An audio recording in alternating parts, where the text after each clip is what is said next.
감찰 조사 결과 알고 계시죠? 네, 네, 알고 거기에 있습니다. 충북도의 책임이 뭐라고 나와 있었나요?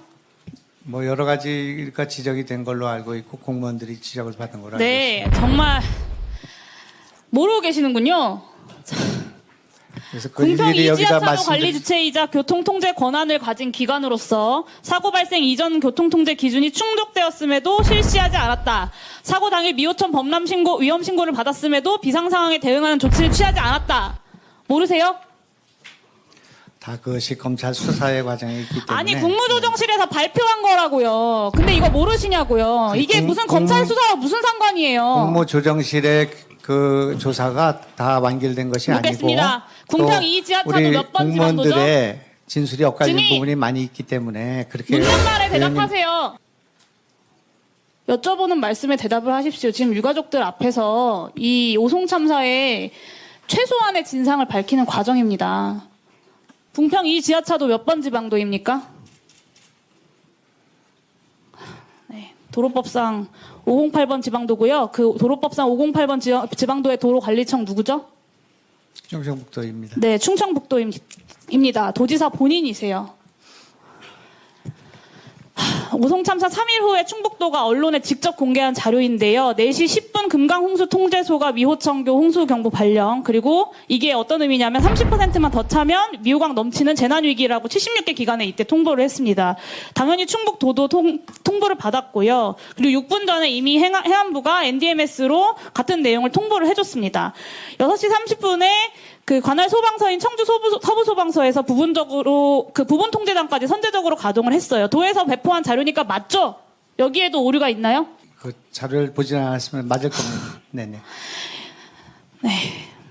정말 네, 할 말이 없습니다. 도로법 76조에 따르면 도로관리청, 그러니까 도지사님 본인이세요. 증인 본인은 지진, 홍수, 폭설, 태풍 등 천재지변이나 이에 준하는 재해가 발생하였거나 발생할 우려가 있어 도로에서 통행이 위험하거나 교통이 장시간 마비될 우려가 있는 경우에 교통통행을 금지 또는 제한할 수 있게 되어 있습니다. 이게 현저한 우려가 아니고요. 재해가 발생할 우려가 들면 제한을 하라고, 금지하라고 한 겁니다. 왜냐? 선제적 대비. 이게 인명과 재산 피해를 막기 위한 재난 대응 시스템의 핵심 아닙니까? 맞죠? 네. 듣고 계세요? 네. 오송 참사 직전까지 충북도지사에게 미호청교 제방 범람과 궁평 이 지하차도 침수 위험을 알리는 수많은 상황 전파들이 있었는데 여기에 대해서 충북도가 그리고 증인이 아무 일도 하지 않으신 겁니다. 아무 조치도. 더군다나 네. 당시 충북도가 재대본 운영하면서 비상 3단계까지 발령을 했는데 그럼에도 불구하고 그 수장인 도지사가 재난안전법 46조 시도지사가 실시하는 응급조치인 대피명령, 위험구역 설정, 강제대피 조치, 통행 제한 이 중에 아무것도 하지 않았습니다. 도민의 생명을 지켜야 할 도지사로서 재난 대비와 대응 책임을 방기한 재난안전법 위반 행위입니다. 동의하십니까? 제가 좀 말씀드릴 기회를 동의하십니까? 주시겠습니까? 동의하시냐고 물었습니다. 네. 지금 검찰이 조사를 받고 있기 때문에 네, 변명으로 일관하시기 때문에 그리고 회피로 일관하고 계시기 때문에 본인이 뭘 하셨는지 제가 다시 상기해 드릴게요. 네, 비상 3단계 중으로 관내에 사고가 빗발치는데도 전날 서울 출장 가시면서 근무지 이탈한 거 앞에서 많은 분들이 지적하셨으니까 제가 여기서 다시 짚진 않겠습니다. 증인이 6시 20분에 재난상황실에서 집중호우 재난상황 점검회의 그리고 6시 40분에도 장소를 옮겨서 또 회의를 하셨습니다. 그리고 앞서 말씀드렸던 것처럼 4시 10분에 미호천교 홍수경보가 발령이 됐었고 6시 40분에는 계획 홍수위 도달 그러니까 최고 수위에 이르러서 범람이 시작이 된 겁니다. 이때 회의에서 미호청교 위험하니까 모든 대응을 다 해라. 이 한마디라도 하셨나요? 범람이라고 하기 어렵고 제방이 붕괴됐습니다. 네. 7시 40분에 아예 기가를 하고 8시 59분에 SNS 올리고 9시 44분과 10시에는 오송 지하차도 침수했다는 연락까지 받았는데 수차례 경고된 미호강 제방 붕괴 때문인 것이 당연한데도 아무 조치도 안 하신 거 아닙니까? 더 경악스러운 건 희생자가 늘어나고 있다. 그리고 12시 48분에 비공식적 사망자가 7명으로 추정된다라고 수행비서한테 보고받으셨어요. 그런데 맛집 가서 1시 8분에 식사하고 1시 20분에 되어서야 현장에 도착하신 겁니다.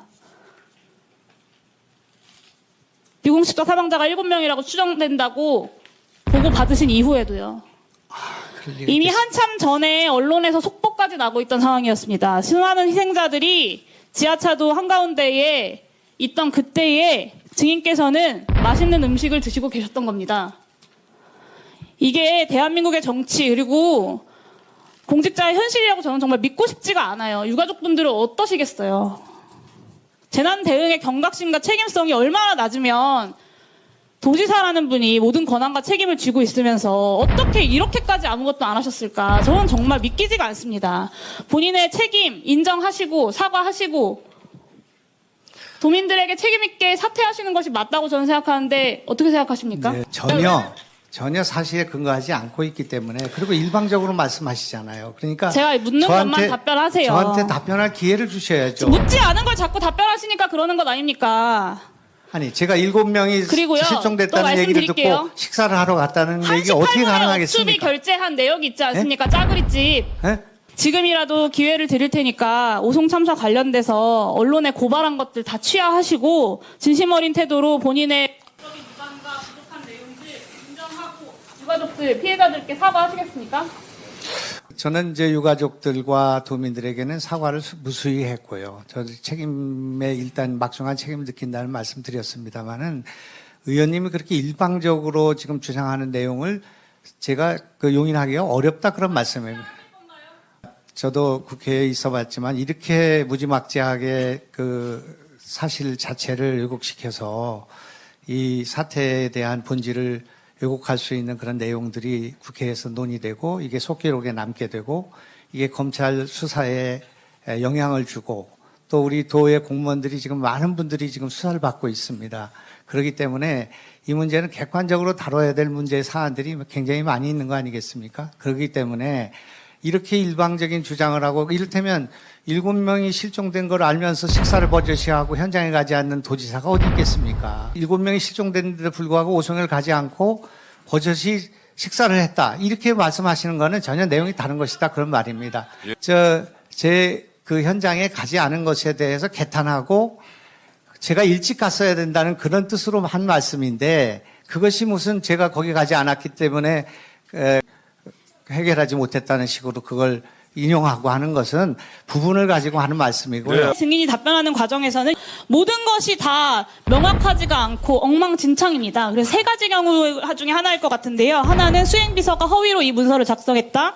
하나는 증인이 지금 위증을 했다. 세 번째는 충북도 내에서도 당일의 상황에 대해서 단 하나도 정리가 되어 있지 않다. 이 세 가지 종류 중에 하나일 거라고 생각합니다. 특히 이 중에 수행비서가 이 문서를 허위로 작성했거나 아니면 증인이 위증을 한 것이라면 위원회 차원의 고발이 필요하다고 생각합니다. 그래서 위원장님과 간사님들께서 이 부분을 좀 검토해 주셔서 위원회 의결을 해주시기를 요청드립니다. 이상입니다. 예, 알겠습니다. 위원장님, 이 문제에 대해서는 제가 아니 지금 이렇게 회의가 왜 이렇습니까? 이렇게 거의로 고발을 한다고 하는 사실 자체를 잘못 언제 이해하고 고발을 한다고 그랬어요? 아니 고발해달라고 하는 거 아니겠습니까? 상황 아닙니까? 근데 이걸 보고 계신 분들은 제가 아니 지금 증인은 묻지도 않은 질문을 하고 지금 제가 질의를 해야 되는데 끼어들. 지금부터 중요한 사항을 말씀드리겠습니다. 약 1분만 집중해서 들어주시길 바랍니다. 제가 유튜브 구독자분들을 위해 특별히 준비했습니다. 이슈와 뉴스만 잘 챙겨봐도 충분히 돈을 벌 수 있는 방법이 있다고 말씀드렸는데요. 이 사진을 보시면 어떤 생각들이 드시나요? 단지 이런 뉴스가 있구나라는 생각뿐이라면 잘못 생각하고 계신 겁니다. 그 이유가 무엇이냐면 제가 6월 말 7월 초에 뭐라고 말씀드렸나요? 지금은 바이오에 관심을 가져야 한다라 분명히 계속 말씀을 드리고 투자 쪽으로도 생각을 해봐야 한다고 말씀드렸습니다. 이런 유튜브 영상 썸네일을 많이 보셨을 텐데요. 이런 바이오 관련 이슈가 되었을 때 투자자 또는 부자들은 어떤 생각할까요? 바이오 관련해서 이슈가 많이 발생하고 있으니 바이오 관련주가 무엇인지 어떤 종목이 가장 좋을지 어디 투자를 해야 돈이 몰릴 수 있는지 자연스럽게 생각한다고 말씀드렸습니다. 그 이유는 바로 이슈가 곧 돈으로 이어지고 그 이슈가 나에게 돈을 벌어준다는 경험적 확신이 있기 때문입니다. 지난번에도 유튜브 구독자분들과 함께하는 주식으로 수익 내기 프로젝트를 진행했었는데요. 당연히 100% 무료로 진행했고 이 사진을 보시면 아시겠지만 구독이라는 문자 메시지를 남겨주시는 모든 시청자분들께 이렇게 바이오 관련주 중에 가장 급등할 확률이 높은 한 종목을 알려드렸습니다. 사진을 보시면 아시겠지만 6월 말 라파스를 추천드렸는데요. 정확히 얼마에 매수하고 어떤 종목을 사야 하는지 어느 지점에서 팔아야 하는지 이런 부분들까지 여러분들에게 정확히 알려드렸습니다.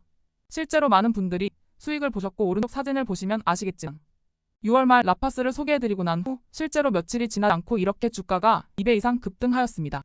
지난번과 똑같이 문자 메시지로 구독이라고 보내주시면 이번에 이슈가 되고 있는 주식 중에 앞으로 대장구시를 하면서 주가가 가장 꽤 상승할 종목을 시청자분들에게 문자 메시지로 종목명과 사고자 하는 시점을 모두 알려드리겠습니다.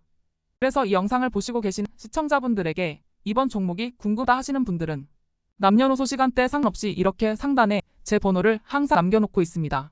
제 전화번호 010-5638-2209로 구독이라는 문자 메시지를 보내주면 됩니다. 저는 다른 것을 바라는 게 단 한 가지도 없습니다. 여러분들이 저로 인해 수익을 보셨다면 구독과 좋아요 한 번씩만 부탁드립니다.